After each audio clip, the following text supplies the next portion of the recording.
Okay, meditation and embodiment through gene keys. Let's talk about it.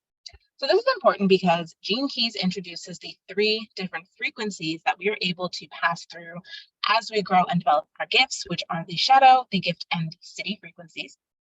And this is also important because the primary way that we're meant to work with the gene keys is through contemplation, which not only gives us insight, but also practical information that we can apply to our lives. Hello, my name is Ebony. If you are new here, I'm an empowerment coach, and on this channel, we learn about human design and gene keys to reclaim our power, prioritize our pleasure, and create the freedom that we desire. If you like this content, I have a whole mindfulness library that's full of human design-based meditations, and the link for that is in my description box. So, gene keys and contemplation. I actually already did a video about meditation and human design and how that can be helpful on your journey and your experiment. If you haven't seen that, I will go ahead and link it. But primarily what we're going to be, entirely, what we're going to be talking about in this video is contemplation. Contemplation is the main way that Richard Rudd, who is the creator of this system, talks about working with our gene keys profile. It's through contemplation. So essentially what contemplation is thinking about these spheres, thinking about the lines, thinking about the different frequencies of the different genes and their placement. And that is how you get insight into what it means for you, how it shows up in your life, how you're meant to heal and work through things. It's through contemplation. Now, that doesn't mean that there's no practical information involved. Like for me, when I first was introduced to gene keys, I actually didn't like it.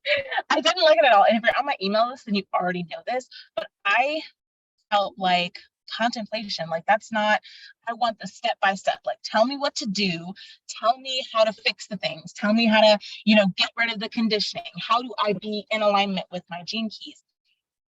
Which is a lot of what human design does. There's very much a step-by-step system, a step-by-step process when you come into human design. With gene keys, it's a little bit different.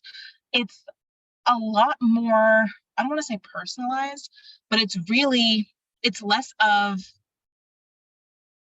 gene keys giving you the answer and more of teaching you how to ask the right questions. That's what it is, right? So human design says, here, do this to live in alignment with your design. Gene keys says, how does this fit into your life? In what ways does this show up in your life? And how can you start to decondition yourself and not undo, there's a word that I want to put there and I can't think of what it is. Kind of peel back the layers to get to who you actually are, like your actual essence and your actual energy. So what contemplation does is that it gives you guidance for interpreting the different placements that are in your chart.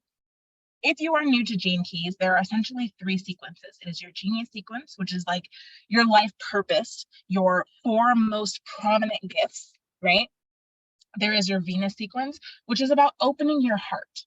It's about inner child healing. It's about relationships. It's about communication and healing emotional wounds. And then you have the Pearl sequence, which is all about prosperity. It's building wealth. It's being of service, right? And traditionally, ideally, you're meant to go through all of the different sequences in order. And, at the end, you're kind of like this completely embodied and completely integrated human being, right? And the main way that you're meant to do this is through contemplation. It's thinking about your placements. It's thinking about, what are the ways that I am being conditioned by this? What are the ways that I don't think acting in this way, in the way that my placements are telling me that I'm designed to work, where do I think that's actually not possible, right? Where do I see my gifts as more of a hindrance rather than a strength, right?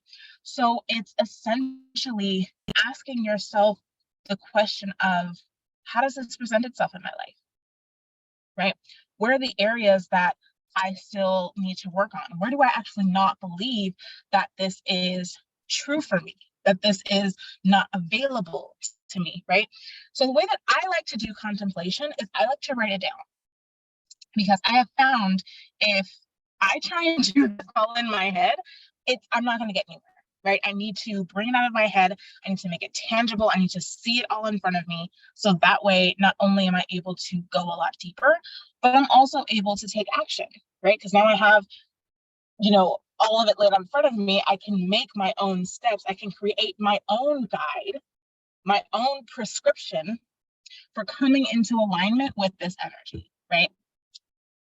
So what I have done with my mindfulness library is that I have created contemplation sessions.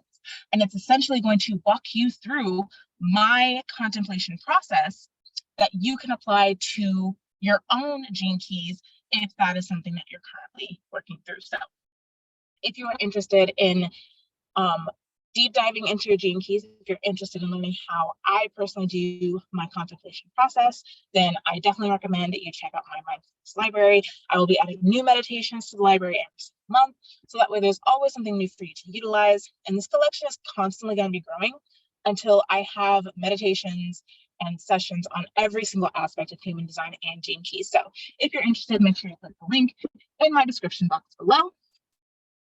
I will see you in the next video, and I hope this was helpful.